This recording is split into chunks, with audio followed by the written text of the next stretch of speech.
Hello everyone and welcome back to another video.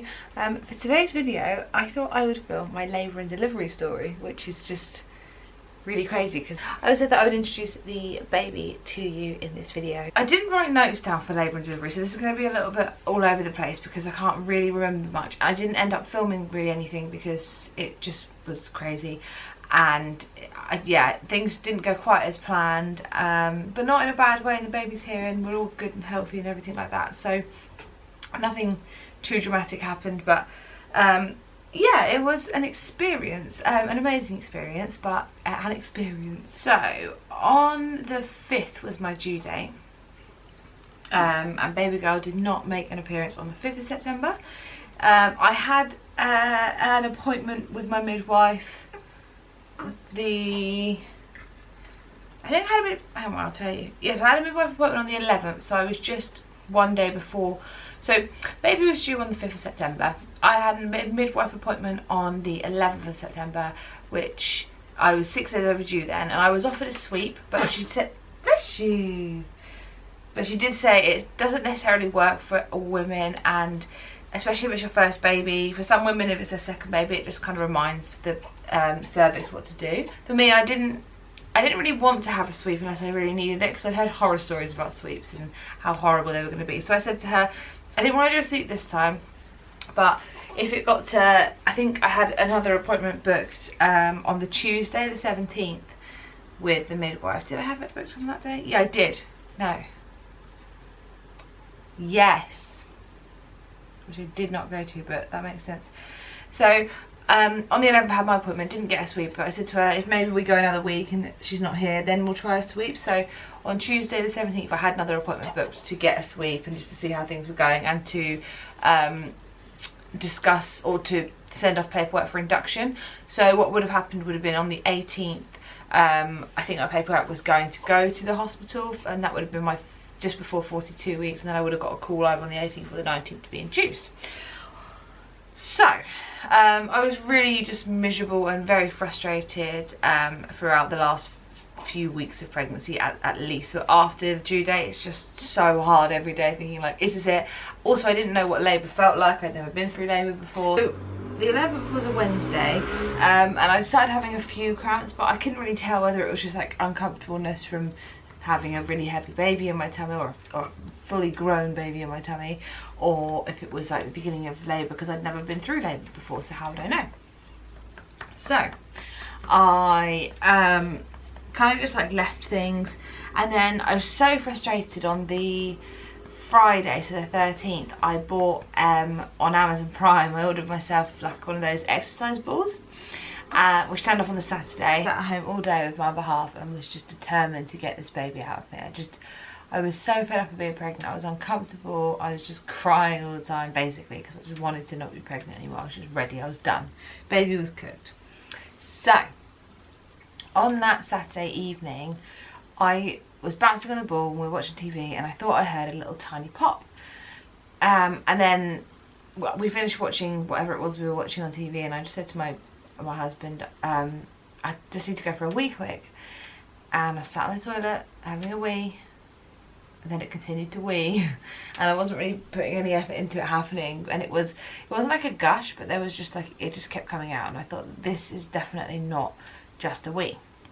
But I was told, so if you don't go into natural labour within the first 24 hours, then they'll induce you. So I thought, it was really late at night, I didn't have any like real contractions, I didn't think at the time or anything like that, so I just said to my mum, let's just go to bed, we'll get up early in the morning and see how I feel.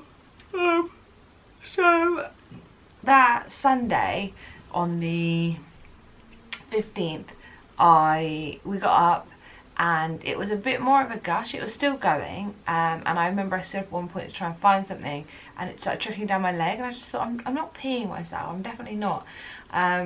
So I said, we're gonna have to get to the hospital. So my other half doesn't drive, so his mum was driving us there. So we called her up and just said, I think this is time to go. I called up the maternity like service number and just said, this is the situation. They said, yeah, go and get checked out just to be on the safe side. So anyway, we went into the hospital and I was all excited thinking my waters had broken, and the lady checked me out and said, no, I can still feel your waters, so it's not that. And she said, when your plug goes, it can feel like a lot of water. And I was like, okay, but it's like a lot, like trickling. She said, they have been known to be wrong, so keep an eye on it, but it wasn't my water, she said. But I was 2 centimetres dilated. So I went home and was feeling really disappointed. I really wanted it to be my waters. And it wasn't, she said. So I went home and I just sort of carried on bouncing on this ball and just thought, I'm going to get this baby out. And slowly but surely I started to get like pains. So I started timing them. And I hadn't really been able to sleep much beforehand anyway from the Friday because I had been a bit uncomfortable. But I started timing them and they were getting closer and closer, and I thought, oh, this is going to be it. And then they'd get like closer and closer to almost like where they were like a couple of minutes apart. And they'd go the opposite way, and they'd be 20 minutes apart again. And it'd be like, oh, damn it, that's so frustrating. I just assumed that I wasn't quite in active labour. I was 2 centimetres dilated, but I did get a sweep done at the hospital when she checked for my waters. So, and she said that it was quite stretchy, so she tried to like stretch it out a bit. So I thought, well, that's good news, at least something's happening. But I know people can be at 2 centimetres for days or weeks and stuff. So I didn't get that excited. Anyway, so I started getting these pains on the Monday. On the Sunday night it was kind of bad. I didn't sleep at all, and on the Monday I said to my other half, like, I don't think you should go to work because he doesn't work that far away, but I just didn't know how this labour was going to go. I was kind of nervous, and I really thought in the morning we were going to have to go into the hospital because they were like a couple of minutes apart, the contractions, but they weren't very long at this point. So then I managed to get like a little bit of sleep in here and there, sort of sat on the sofa. It was very uncomfortable. I couldn't really get up and move and stuff, so I was really glad that Shanna stayed at home because it meant that he could actually get me like water and all those sorts of things. It sounds really dramatic, but it was really painful, and it will all make sense in time. So that happened, but the Monday it just kind of eased off a bit, and I thought, okay, so I'm not in labour. So Tuesday the 17th, the exact same thing happened. It was really intense in the morning. It was pretty intense throughout the night. I was getting to the point where I was breathing, like really having to concentrate through these contractions, and I was making quite a lot of ridiculous noises at this point, but like not unnecessary. It was just the whole kind of like trying to get through the contractions. And so I was timing them, and again they would get further and further away, so I'd get more and more frustrated because it was like they were so painful, and I thought, if this isn't even labour yet, I don't know how I'm going to cope. So again we ignored it for most of the day. Ow. And then it got to like, so it got to about 8:30 on that Sunday, and I had a contraction that was like 6 minutes long. I'm not joking, which sounds ridiculous because a lot of people will say until towards like the end maybe, where you don't really get breaks, you wouldn't have contractions like that. But I had one and it was 6 minutes long. It might have been 4 minutes at its like peak worst, but like from beginning of contraction to end it was 6 minutes. I timed it. I was in so much pain, and I was looking at my other half just like whimpering, but there were a good like few minutes, maybe 5 minutes gaps in between, sometimes closer to 10-minute gaps in between with these contractions. So I still thought I wasn't in labour, but I did just say to him, like, I can't deal with this pain. I think I'm just going to have to call the maternity people anyway and just let them know this is what's happening and see what they say. So I called up and I explained, and the woman didn't seem to really believe me about my contractions, but she did say, if that is the case and you're having these really strong contractions and they're lasting for a long time, but they're far apart, that's really strange, so you need to go to hospital. So again, we get all the stuff and put it in the car, and I thought they're going to send me home again. This is going to be just so frustrating, but at least I've gone and I've checked it, and who knows. So we turn up at the hospital, and I get put into like the maternity assessment part, where generally you end up having to wait quite a while to be seen. It's not like what they'd consider like urgent, and obviously it's really busy in NHS hospitals. So and it's just like this waiting room where anyone can be. Luckily it was actually just me, Shan's mum and Shan. This couple had left just before because I was still having these contractions, and I was just really quietly breathing through them, just thinking like, I'm not even going to be that far dilated, I've got to stay calm, because when this gets worse, like, how am I going to cope? So that happened, and then whilst I was having a contraction, the lady said to me, do you want to come and get your obs looked at, so like your heart rate and your pulse and stuff? And so I kind of waddled out towards her in a lot of pain, but I was trying not to show it because I just didn't want it like a baby. So they checked all those sorts of things, and then they said they'll put me in a room and they'll have a look to see if I'm dilated, and you know, then make a decision from where to go from there. So we go into this room and she checks my cervix, and it's like and checks like my heart rate, my pulse again, because they were a bit raised because I was in pain and stressed, because I was about to have a baby. So she felt around to check my cervix, and she was like, okay, so you're not going home tonight because you're 6 centimeters dilated, and it's really stretchy. Like, I can stretch you to maybe an 8 or something like that at the time. I think she was saying how it was really ridiculously stretchy. And I thought, well, I managed to get to 6 centimeters at home on my own, no pain medication, because you can't really take much when you're pregnant anyway. And I was really proud of myself. But also then it hit me like, we're having this baby, oh my God. And I thought, well, at least I came in, because I was right all along that I was actually in labour, and yeah, so that was all super exciting. So then they moved us from like the assessment part where we were to a delivery room, which was a really big room actually, and it had this really cool bed where like you could kind of sit, because they try and make you sit even if you have like an epidural or something, so they can like position you in the sitting position, because gravity obviously helps with pushing babies out. And it had the bits of the bits that the stirrups on the side of the bed, and I just thought, oh my God, this is all real now. I'd already decided quite some time ago that I was probably going to get the epidural, and after being in pain for 3 or 4 days, it was from the Friday, but it wasn't intense from the Friday, but I literally didn't sleep from Friday until I gave birth, and I haven't slept since. So like, you have to think, so it was the Tuesday and I hadn't slept since the Friday really at all. So I was shattered anyway, and I thought I need some energy to have this baby. I wanted to get the epidural because I know lots of people who've had a good experience with it. And I just thought, if I can be relaxed, I think it will help the baby, it will help my other half, because it's quite a crazy experience for everyone. My mum-in-law had an epidural with her second birth and was just like, it was like night and day in comparison. And I just thought, not that swayed me, and also each to their own in pregnancy and labour. I didn't want to deal with all the pain. I knew it was going to be painful afterwards, and I just thought, I'll just have this bit of time in labour where it's not painful. Or, you know, who knows, because actually it can work for some people and not for others. So I decided I wanted the epidural, but the anaesthetist was in surgery doing an emergency, which was fine. I was fully expecting that can happen and all those sorts of things, so that wasn't a big deal. I took the gas and air, which made me feel quite sick, but like I just used it when I needed it, and it did take the edge off a little bit. I don't think I necessarily would have wanted to go all the way to pushing the baby out with just gas and air, and I respect people so much. Like, I don't get how you get a baby here. If you get a baby here, you're amazing, let's be honest. But yeah, I respect people so much that do it with just gas and air, because oh my goodness, don't think I could have done it. Maybe I could have, I just freaked myself out. So I was waiting for the epidural. Eventually they came. I had somebody try and put the cannula in the meantime. She collapsed this vein in this hand. This one she then couldn't get a good bit of vein from. And I've never had issues with my veins before, so she had to get someone else to come in and try it, because I think they're only allowed 2 tries and then they have to ask for another opinion or something like that. So they ended up putting a cannula here in my arm, which apparently is a really horrible place to have it, but to be honest, it wasn't that bad to begin with when I had it done. So they got it in my arm, that was all good, and then the epidural part happened. So I knew about what position they wanted you to be in.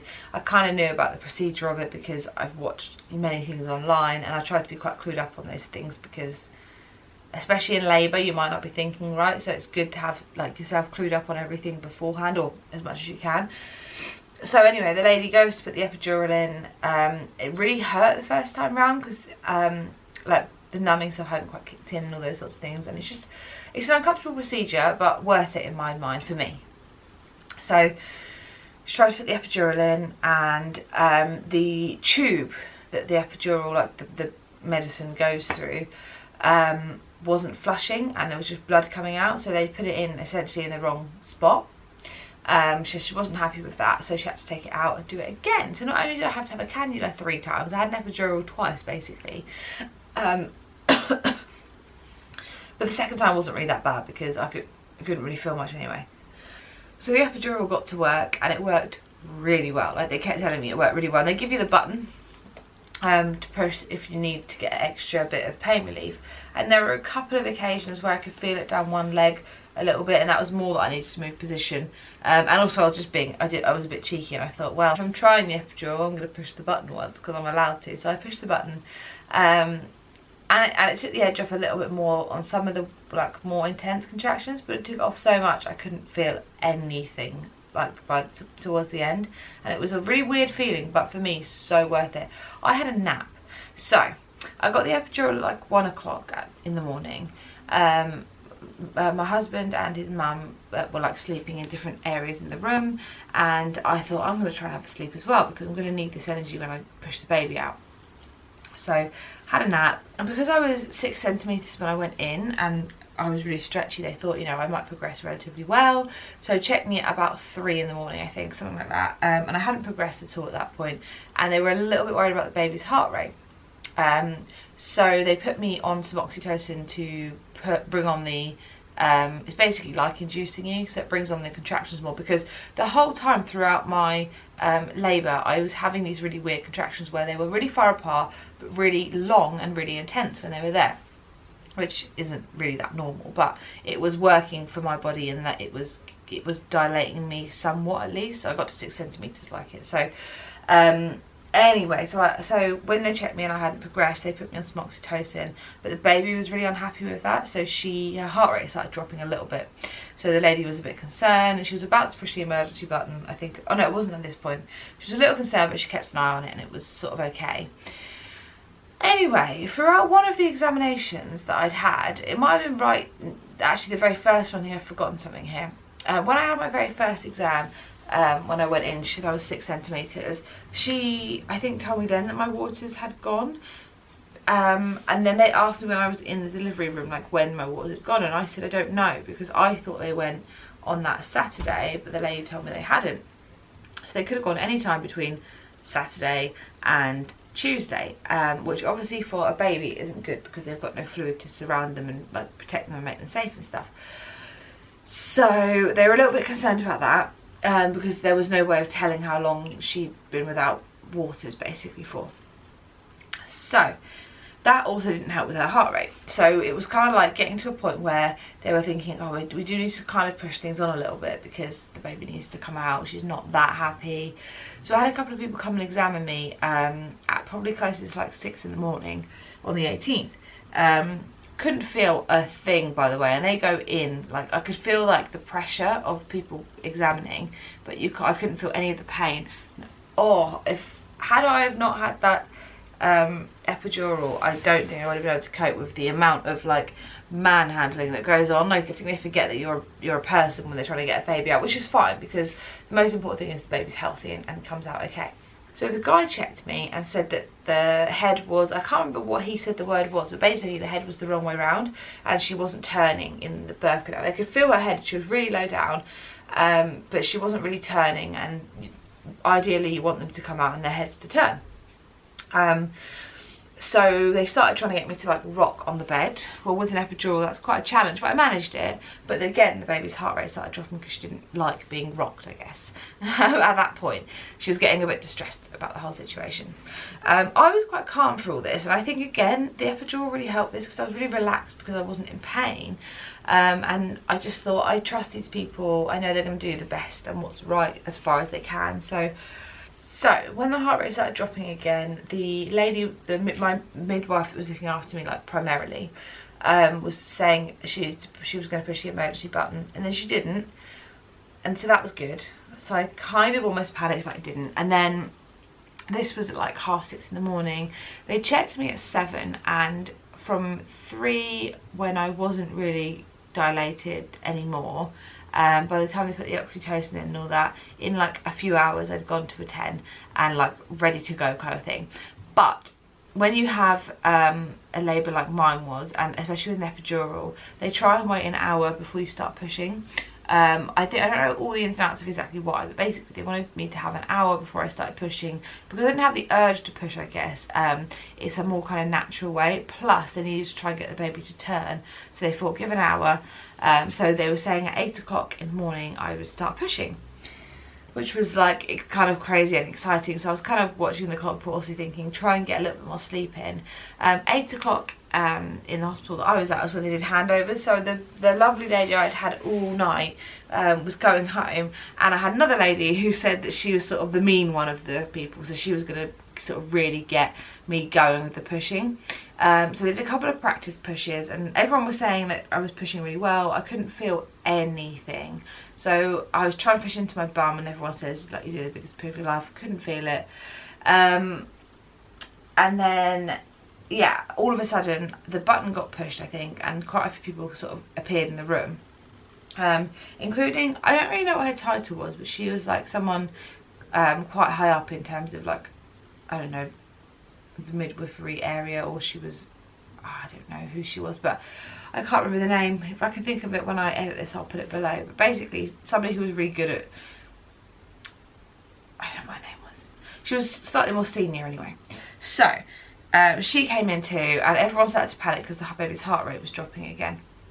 So they said to me, we need to get this baby out, and if you don't push, you know, as hard as you physically possibly can, we will be going to theatre for a C-section. And that was the last thing I wanted. I know how tough it is on women to try and recover from a C-section, and I got all this way, and you know, I was ready to push. The baby's head was low down enough that like I just really wanted to get her out that way. And then so they said I was going to need a bit of help with it, so they went with the, I call it the suction cup, there's a medical term for it, I just can't remember what it's called. So she puts the suction cup on the baby's head and tries to help pull her out. Apparently it was failed, I guess it didn't really work, couldn't get a pull on it well enough, I guess. So then the forceps come out, which I was really terrified of. But again, I had the epidural, I thought I can't feel it, yes it's going to hurt afterwards, but you know what, we need to get this baby out, that's the most important thing. So forceps came out, and they, again, I was sort of being coaxed and like push every time you get a contraction. Someone was feeling the top of my tummy to tell me when I got contractions. I could kind of feel them, but I didn't want to miss any, so every time I got a contraction I would push to the point where I thought I was going to pass out, because I just wanted the baby to come out down there. And then all of a sudden someone said they could see the head, and there was loads of hair, and I was like, oh, I have been pushing quite well. And then all of a sudden, like the next thing I remember was this feeling of just like I couldn't feel the baby come out down there, but I could feel the baby come out of my tummy, and that it just kind of felt flat all of a sudden, and like empty, like an empty sack, I guess. Not flat, because I mean, but like an empty sack. And then she was on my tummy, and it was amazing, and it was such a weird feeling finally having the baby that I'd been growing on me, like when she was born. What I didn't really pay attention to when I was doing the pushing and all that was the lady said she would have to give me an episiotomy and cut me, because I was going to tear basically. So it's much better to have an episiotomy than tear, and it probably would have been quite a bad tear because forceps were involved and they're quite hefty things. So the weirdest thing is when you give birth, or for me personally, when I gave birth and I had my legs up in those stirrups, I had no idea how long they were in there for. I was so in love with my baby, and I was just looking at her in just amazement that that came out of me, that I didn't pay any attention to how long it took for her to stitch me up. I didn't listen when she was talking about how many there were in there. I didn't really want to know. I've never had stitches anywhere, so having them in my most intimate parts, and probably quite a lot of them, was just horrible to me. So that was the labour and delivery part of it. So I lost about 650 mils of blood, which is not huge, probably slightly more than what they want you to lose, but it's not like threatening or anything. And so I got stitched back up, and then you're supposed to stay in the delivery room for a little while. You're supposed to have a little bit of time in there, but because it was so busy, they needed to basically kick me out of the room. So I still had a catheter in, because if you get an epidural you have to have a catheter. I'd just been stitched. I was very weak and very tired, and you know, not feeling my best because I just had a baby. And and I had to manoeuvre myself, shimmy myself off one bed onto another. Managed it all right, so I was quite happy with myself. So I got taken into like the postpartum, I don't know, wherever, into the ward. And that was the start of life with a baby. There were things that happened sort of after, so basically afterwards you have to have things like your catheter removed and all those sorts of things. If you want me to go into detail on the like actual like postpartum, if you have an epidural, like what to expect and all those things, let me know and I'll do a video. But basically we ended up staying in hospital for 3 days because they were worried that we would have an infection because we didn't know when the waters went. Everything was fine, baby was fine. My iron levels dropped significantly, and they were all really like, I don't know how you're getting up and moving around because you were quite poorly. So I had to have an iron infusion. And yeah, but you know what? I was really happy to be in the hospital for 3 days because it for the most part, because it gave me like a bit of time to bond, a bit of time so I could have help with midwives and all those sorts of things. So it kind of worked out in a weird way really well. So that is my labour and delivery story. Without further ado, sorry this video makes no sense because I'm so tired. I'm probably going to watch this back tomorrow or when I'm editing it later and be like, I don't think I can use that. But if you're seeing it, I've used it. So without further ado, this is our little baby Sophia. She's not in a very cute outfit because she needs a bath. I wanted to put her in something really super sweet, but I'm tired and we haven't done the bath yet because I want to do it this evening because I know newborns don't really have routines, but I love nighttime bath routines. It helps them relax as well. So yeah, we're going to do that later. But here is my little chunk. She's 1 week old today. She is.